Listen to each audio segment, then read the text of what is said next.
GHMC పరిధిలో వినాయక నిమజ్జనానికి అధికారులు ఏర్పాటు చేశారు. చిన్న చిన్న వినాయకుల నిమజ్జనం కోసం కొన్ని పౌండ్లను కూడా ఏర్పాటు చేశామని జీహెచ్ఎంసీ కమిషనర్ ఆర్వి కర్నాడ్ తెలిపారు. వినాయక నిమజ్జనం చేసే వాళ్ళందరూ భక్తులకు ఇబ్బంది కలిగించే పనులు చేయవద్దని సూచించారు. ప్రశాంతమైన వాతావరణంలో నిమజ్జనాలు జరపాలంటున్న జీహెచ్ఎంసీ కమిషనర్ ఆర్వి కర్నాడ్తో మా ప్రతినిధి ప్రవీణ్ ఫేస్ టు ఫేస్. నిమజ్జనానికి అన్ని ఏర్పాట్లు చేశారు. అన్ని ఏర్పాట్లు చేసిన క్రమం లోపల ఇటు అధికారులతో పాటు మొత్తం టోటల్గా ఇన్ఛార్జ్ మంత్రి అయినటువంటి పొన్నం ప్రభాకర్ ఇప్పుడే విచ్చేయడం జరిగింది. ఏర్పాట్లు ఏ విధంగా ఉన్నాయంటూ పరిశీలించడం జరిగింది. మనతో పాటు అయితే జీహెచ్ఎంసీ కమిషనర్ ఉన్నారు, మాట్లాడించే ప్రయత్నం చేద్దాం. సార్ చెప్పండి, అయితే ఏ విధంగా నిమజ్జనానికి ఏ విధంగా ఏర్పాట్లు చేశారు? పూర్తి ఏర్పాటు చేయడం జరిగింది. అన్ని ఏరియాలో మన క్రెయిన్స్ టీమ్స్ అన్ని ఫిక్స్ చేయడం జరిగింది. దాదాపు అనేది 2 days కంటిన్యూస్గా మానిటర్ చేయడం, కంటిన్యూస్గా టీమ్స్ అన్ని పని చేయడమే ఇంకా ఉంటుంది. అండ్ మీ ద్వారా రిక్వెస్ట్ చేసిన ఒకటి, ప్రత్యేకంగా గణేష్ ఎమర్జెన్సీ తీసుకొచ్చిన యువకులకు please avoid these paper shots.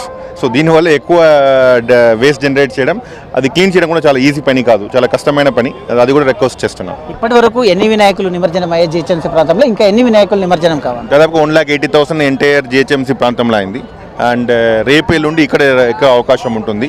And ప్రత్యేకంగా కుక్కట్పల్లి జోన్లో ఎక్కువ లేక్స్ ఉన్నాయి, అక్కడ ఎక్కువ ఇమర్షన్ చేయడం జరిగింది.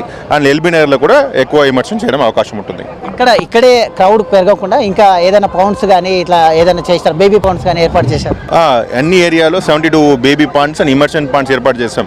క్రౌడ్ మ్యాక్సిమం వారిని డీక్లటర్ చేయడం, మ్యాక్సిమం అక్కడే వారి ప్రాంతంలో ఏర్పాటు చేయడం కూడా చేయడం జరిగింది. అక్కడ కూడా చిన్న చిన్న వినాయకుడు పెట్టుకునేవారు, less than 3 feet, less than 5 feet పెట్టడం అక్కడే పెట్టడం జరిగింది. మోర్ దాన్ 5 feet లేదన్నా అబౌట్ 10 feet ఉన్న వాళ్ళు మేజర్ లెగ్స్ రావడం జరుగుతుంది. మెయిన్గా ఖైరతాబాద్ గణేష్ అండ్ బాలాపూర్ గణేష్ మెయిన్గా, కాబట్టి ఖైరతాబాద్ గణేష్ ఎప్పటి వరకు నిమజ్జనం కావచ్చు, ఆ తర్వాత ఎలాంటి చర్యలు ఉంటాయి సార్ ఇక్కడ? వారితో ఆల్రెడీ వారు సమితితో అదేవిధంగా అఫీషియల్తో కోఆర్డినేట్ చేస్తున్నాం. అండ్ పోలీస్ డిపార్ట్మెంట్ కూడా టైఅప్ చేసుకొని ఎస్పెషల్ ట్రాఫిక్ పాయింట్ ఆఫ్ వ్యూలో యాక్షన్ తీసుకుని ఎంత తొందరగా ఇక్కడ తీసుకొచ్చి నిమజ్జనం చేయడానికి సిద్ధంగా ఉన్నాం. ఎస్, అది అయితే అన్ని శాఖలతో సమన్వయం ఏర్పాటు చేసుకొని మొత్తం జీహెచ్ఎంసీ కూడా మొత్తం టోల్గా ఏర్పాటు చేశామంటూ కూడా మనతో పాటు జీహెచ్ఎంసీ కమిషనర్ మాట్లాడుతున్నారు. వీడియో జర్నలిస్ట్ రవితేజతో ప్రవీణ్, ఐ న్యూస్, హైదరాబాద్.